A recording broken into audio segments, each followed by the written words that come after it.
Hey boys and girls, so today we're going to be going over Unit 13 review.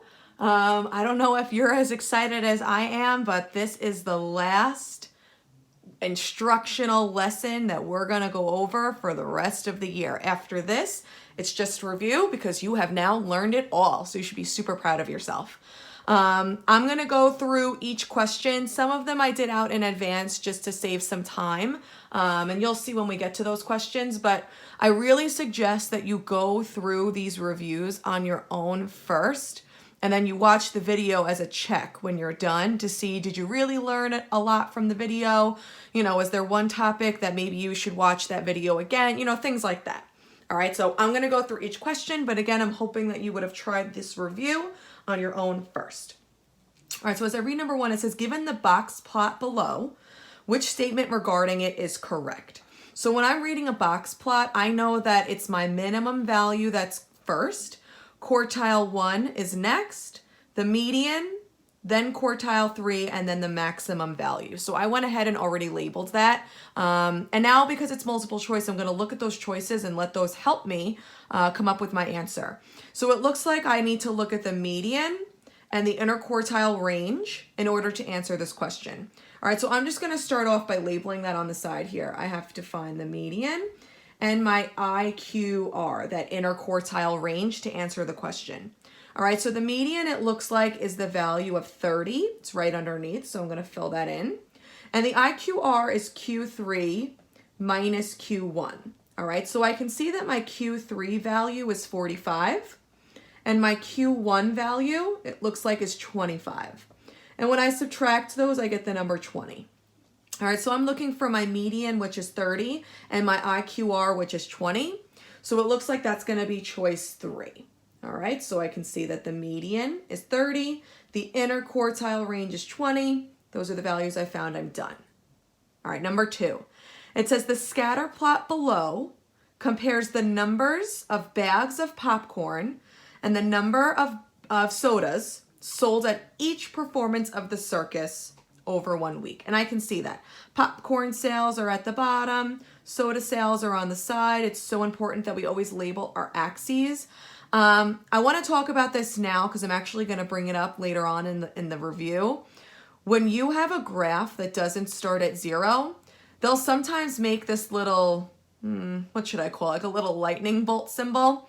And that's just to show that it doesn't start at 0. It looks like the popcorn sales started at 150 and then went from there. Same thing with the soda sales. They didn't start at 0. It looks like they're starting at 150. Okay, so they have that little lightning symbol on the x-axis, and they also have it on the y. All right, and that's what it represents. Table just doesn't start at 0. So it says, which conclusion can be drawn from the scatter plot? All right, so whenever you have a scatter plot, it's just all of your values that are plotted, and they should, be forming some type of shape. It's either going to be linear or exponential. It looks like if I were to draw a straight line through, all of these values are pretty close to that line that I plotted there. So I know this is probably a linear correlation.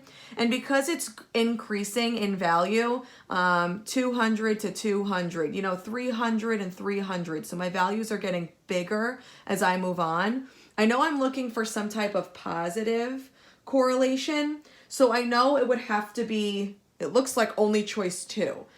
Because choice 1 has negative, which is not being represented on the graph. Choice 3 says there's no correlation, but there clearly is because it looks like these points are forming some type of linear function here. So it's not going to be 3. And then choice 4 says buying popcorn causes people to buy soda. I can't just make this assumption. I'd have to, that would have to be told to me in some way. Right now I'm just reading the graph. I'm looking at popcorn and I'm seeing how many people who bought popcorn then bought soda. So I can't really say that's true based on the graph. And that can be a little confusing. So based only on the graph, choice 2 is correct. There's a positive correlation. The more people who bought popcorn also bought soda. All right. And then moving on to number 3, it says, which of the following represents the data from a box plot? So I'm just going to box this word. And if you look back at question 1, And this is a technique you should use on all tests and quizzes, the regents, it doesn't matter what class you're in, whether it's global, living environment, always use the other questions to help you. So if I look back at number 1, it told me that this was a box plot. And what were those values that were on my box plot?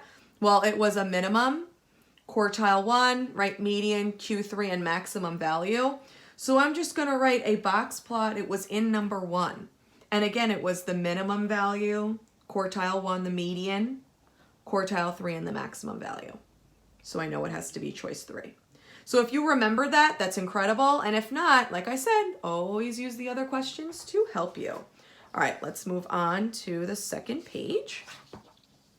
So as I look at number 4, let me just make sure we're in picture. It says, the analysis of data from a statistical study shows a linear relationship, and it's telling you that the correlation coefficient is negative 0.86. So I'm going to highlight that. The correlation coefficient is negative 0.86. And again, that's from a linear relationship. That's important. So now it's asking, what conclusion can I draw? Well, right away I see this is a negative value. All right, so let's pretend you had no idea what the answer was. I know that I'm looking for something that might represent like a negative value. This says positive. Oh, negative. Okay, so maybe it's 2. Positive, and then again negative. Okay, so maybe it's 4. So it looks like it has to be choice 2 or choice 4, just from eliminating some of those other answers based on the information in the question. So now I have to decide, is it a strong negative correlation or a moderate? Okay, strong, I feel like a lot of us know what that means. Moderate just means like an average. Is it an average correlation? The answer is actually going to be choice 2. It is strong, because the closer you are to positive 1 or negative 1 gives you a strong correlation. All right. If something is moderate, that would be maybe like 0.5 or negative 0.5. Same thing, maybe like 0.6 or negative 0.6. I wouldn't go any further than that, because now if I hit like 0.7, 0.8, 0.9, that's more in the strong category. All right. Moving on to number 5. It says, which situation does not describe a causal relationship? These are always really tough, even for us teachers sometimes, because you really need to read into the question. If it's asking for a causal relationship, that means it has to have a direct cause and effect. Okay? Direct. I can't just say, well, in everyday life, when this happens, usually this comes after then. It has to be direct. So as I read number 1, the more it rains, the higher the water level will be. That is a direct causal relationship. The more water, let's say you're filling up a bathtub, right? The more water you add, the higher the water level will be. So that is true. So let's look at number 2. The more lights that are left on each day, the higher the electric bill. That's also a direct cause and effect. The only reason the lights would be on is because there's electricity, right? So if I'm leaving the lights on all day, my electric bill will also be high. So that's direct cause and effect. I'm looking for something that doesn't represent that. So it has to be 3 or 4. Let's jump to number 4, all right? It says the more hours you work, the more money you make. Well, again, that's true. If I go to work and I work 8 hours, I'm going to make 8 hours worth of money. If I work 12 hours, I'm going to make 12 hours worth of money. So the more I work, the more money I will make, right? That's any job. And again, that's real life. It's a direct cause and effect. The answer is choice 3, and some of you might be confused as to why it is choice 3, so I'm going to explain it. It says the warmer the weather, the more ice cream trucks you're going to see. All right. Just because the weather is warm You might see more ice cream trucks, but this is not a direct cause and effect. An example of a direct cause and effect would be, for example, the warmer the weather, the higher the temperature outside. That would be a direct cause and effect. If the weather is getting warmer, that means the temperature outside is getting higher, all right? Just because it's warm doesn't mean there's gonna be more ice cream trucks, okay? There could be, but there might not be, so that's why it's choice 3. Number 6, a public opinion poll was taken to explore the relationship between the age of a candidate and who they're supporting, all right? So I can see here's the age, and here's what the candidate would be. Are you gonna be for the candidate, against it, or do you have no opinion? The question says, how many people in the 21 to 40 age group were against the candidate? All right, so I'm gonna just read the table carefully. 21 to 40 and against. So I can see that that is correlating at the number 12. So I know 12 is my answer for number 6. All right, moving on to number 7. So number 7 is telling you that this is a dot plot, and the dot plot represents the number of pets owned by students in a class. So I know sometimes this can be confusing the way you read it. So here we go. It's the number of pets that are owned by students in a class.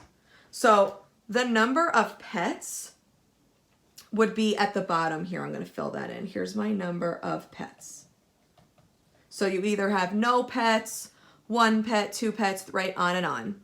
And then the students in the class are represented by the dots here. Students, right in the class. So it says, which statement about the data is true?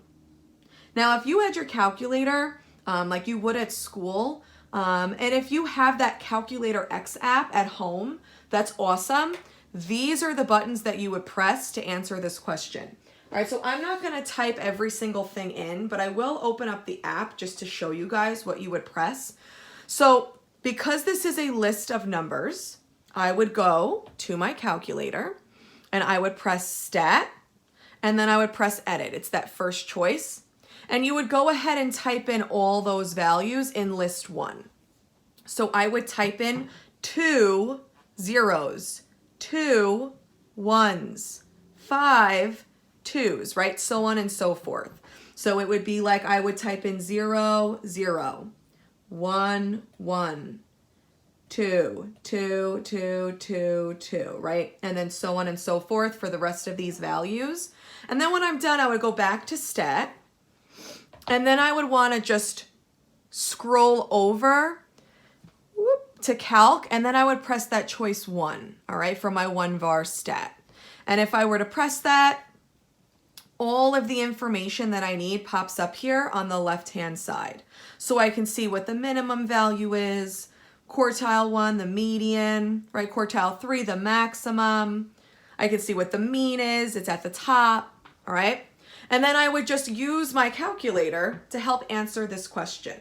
All right, so let me just put this calculator to this side and I'm gonna look. So when I looked at my calculator, it says that the mean was actually 2.75. And I'm looking for what is true. This is obviously not true, so it's not choice 1.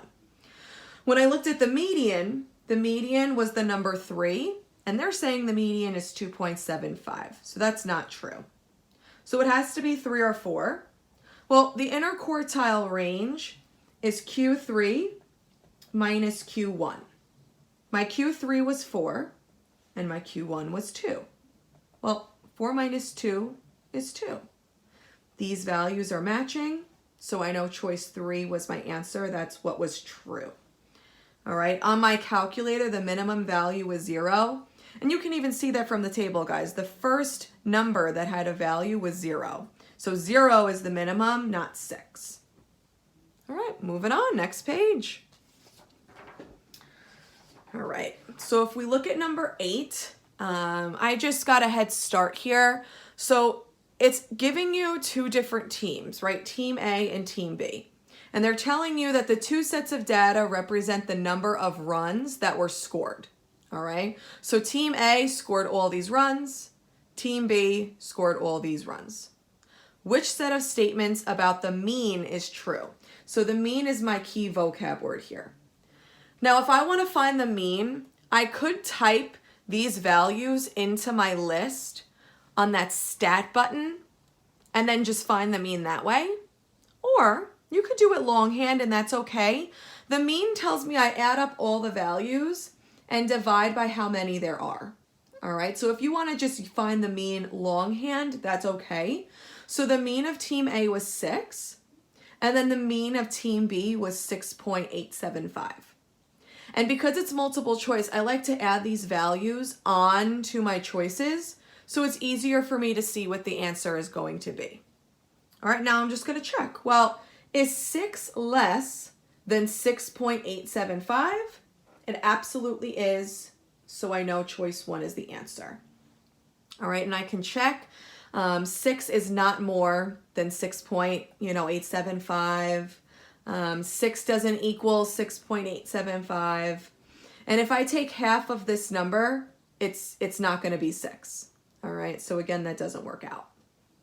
Number 9.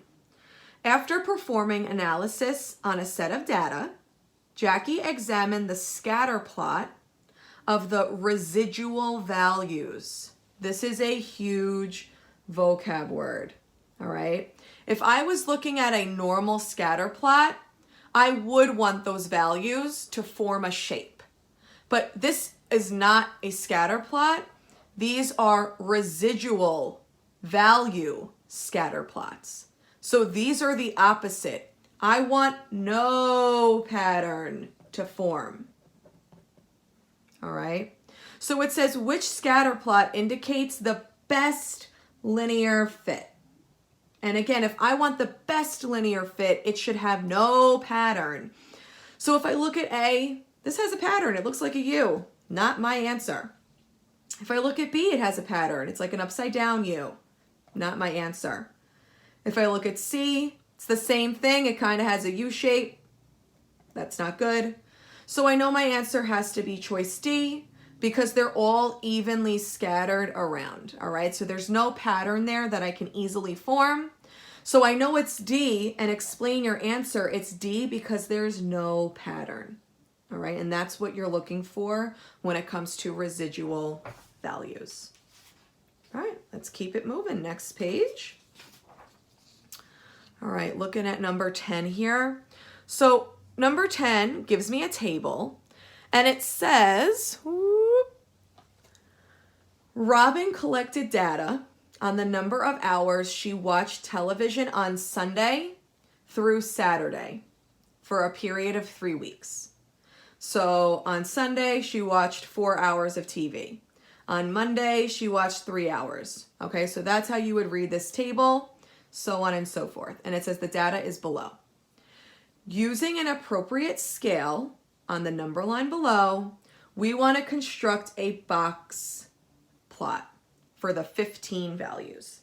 All right, so if I want to create a box plot, I would go to my calculator, which again is really just my app, and I would press stat, and then under edit, I would go to my list there. So I'm literally pressing stat and edit. And then I would type all these values in to my list 1, okay? So as I'm typing them in, I like to cross them off just to make sure that I'm not making any mistakes or missing a number, things like that, all right? And now that I've typed in all of those values, I'm gonna press stat again. And now I wanna do choice 1, which is a 1 var stat. All right, so I'm gonna go to calc for that choice 1, which is my 1 var stat. And then I would press enter and all my values would appear, okay? So the values that I need for a 1 var stat, I wrote out on the side, all right? And if you look at the calculator, they all appear in order. So you'll never have to guess what comes first, second, or third. It's the minimum, Q1 median, Q3 maximum, okay? These values right now aren't matching what I'm gonna write because this is actually the answer to a question at the end of today's review. All right, so we'll come back to that in a minute. But when you type all these values in and you do your 1 var stat, the minimum value should have been 1, Q1 is 2, the median is 3, Q3 is 4, and the maximum is 5. All right.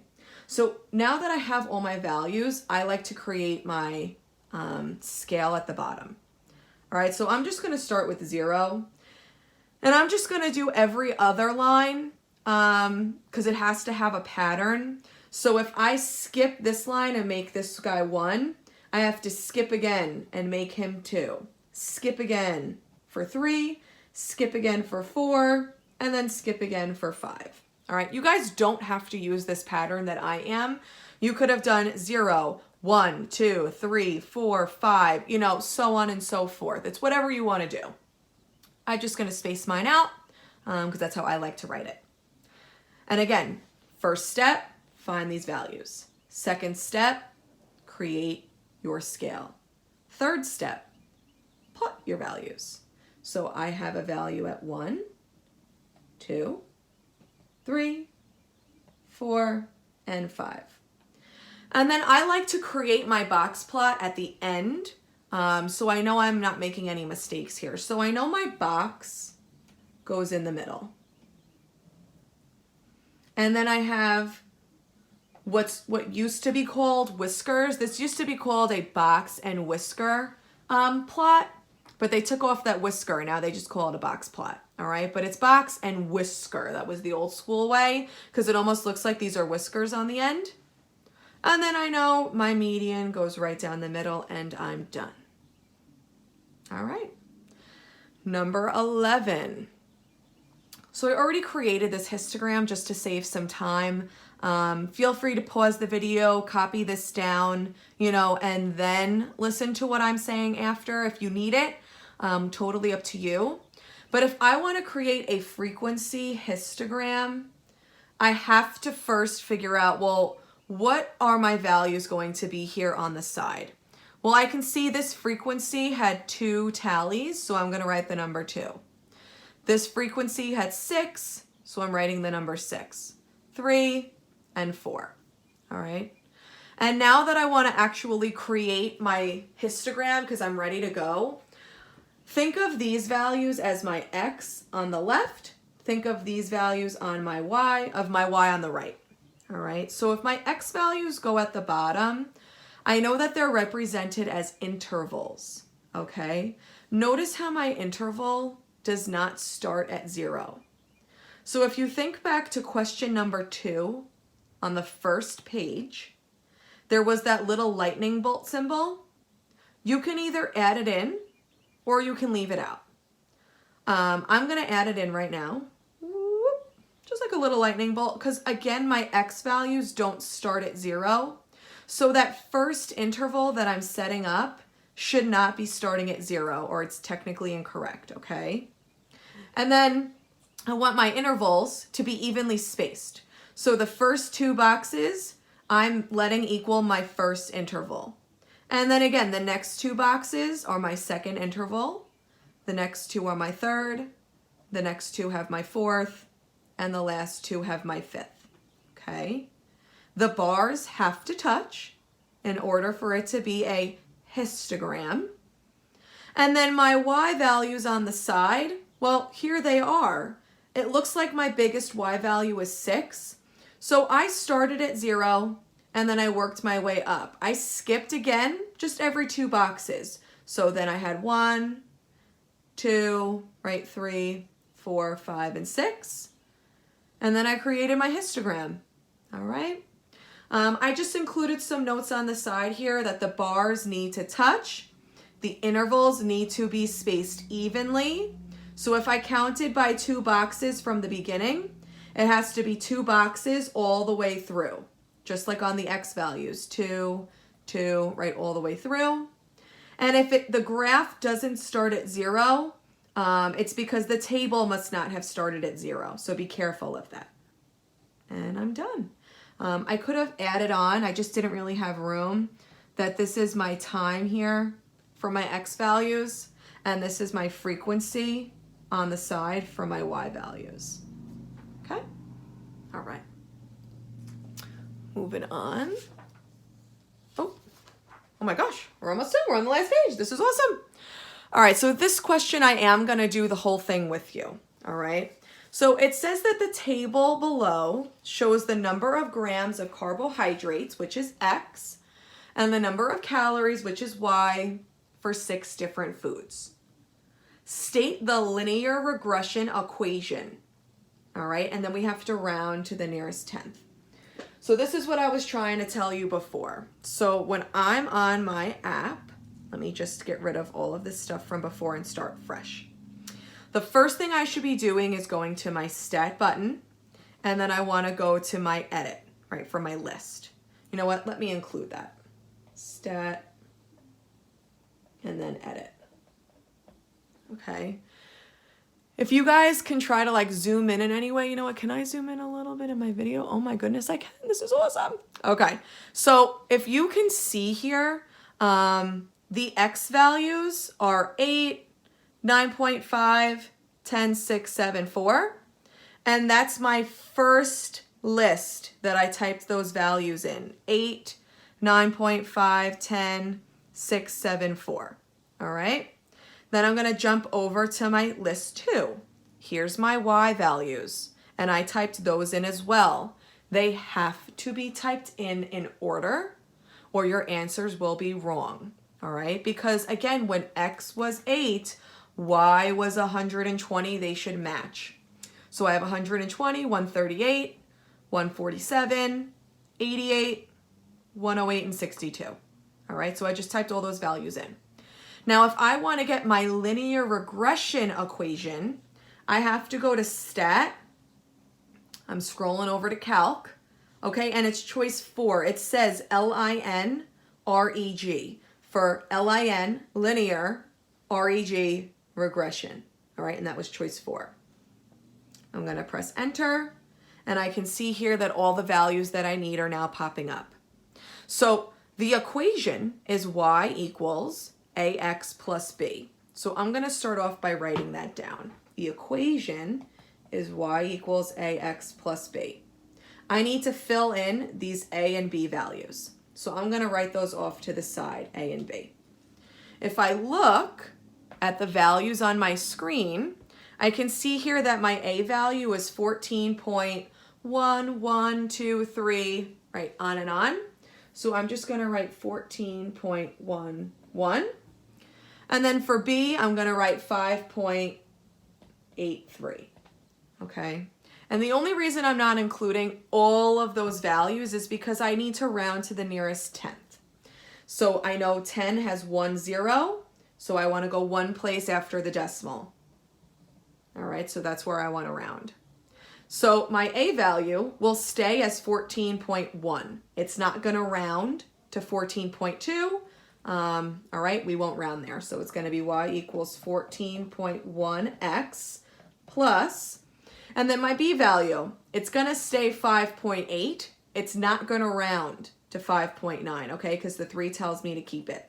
So it's going to stay 5.8. And I'm done with the first part. Here's my equation. And again, the calculator's doing all this work for you. I don't know if you guys have realized over the course of the year, the only button you're going to press is stat. That's really the only like extra button that you kind of have to memorize. And then it's either stat edit, or it's going to be stat, the 1var stat, or linear regression. All right. So now if I look at number 2, it says using this equation, determine the number of calories. I'm going to underline that. Determine the number of calories when I have 20 carbohydrates. Well, carbohydrates is represented by my x variable. So I'm going to write that. So it's really telling me that 20 is now going to be represented by x. So if I want to use the equation, I'm going to rewrite it just to start myself off here. 14.1x plus 5.8. And if I want to determine the number of calories, that means I'm solving for y because y is calories. So I don't know y, but I do know x. X is 20. So 14.1 times 20. I'm using parentheses because you always plug in with parentheses around that value, plus 5.8. And then I would go to my regular screen and type all of that in. So I'm going to do 14.1 times 20 with the parentheses plus 5.8. Enter. And I can see that I get that value of, oh, whoops, it didn't do the decimal. 14.1, there it is, times 20 plus 5.8. What is happening? Whoop. All right. And there it is, 287.8. So I'm going to write that down. Y equals 287.8. So if the question says determine the number of calories, there was 287.8 calories. All right. And then last but not least, it says state the correlation coefficient. And this is our last vocab word. We did go over this. I believe it was in number 4, what the correlation coefficient represents. So it says I want to round that to the nearest hundredth. And then I have to determine whether it was a strong or weak correlation. All right. So I'm just going to go back to my calculator here. And I'm going to bring that 1-var stat back up. So it's stat and then choice 4. Okay. I know that my correlation coefficient is represented by the value R, and I can see that R was 0.9977 ... Okay? And again, here it was 0.9977 with those extra values. Okay. So if I want to round this to the nearest hundredth, there's 2 zeros in 100. So I want to stop here. So it's either going to be 0.99, right? For let's think of money, is it going to be like 99 cents? Or is it going to round up to $1? Well, 7 tells the 9 to round up. So it will round to $1, that 1.00. Okay. So now that I know it rounds to exactly the number 1, and I still have to round it to the nearest hundredth, so I have to include those extra zeros, now I have to determine whether it's strong or weak. I know that this is definitely representing a strong correlation because, again, the closer you are to +1 or -1, the stronger you are. So because this is exactly rounding to 1, this is almost like a perfect correlation. It is strong, and that's exactly what we want. All right. I hope you guys are doing well and staying safe. Stay tuned for next week. Miss you.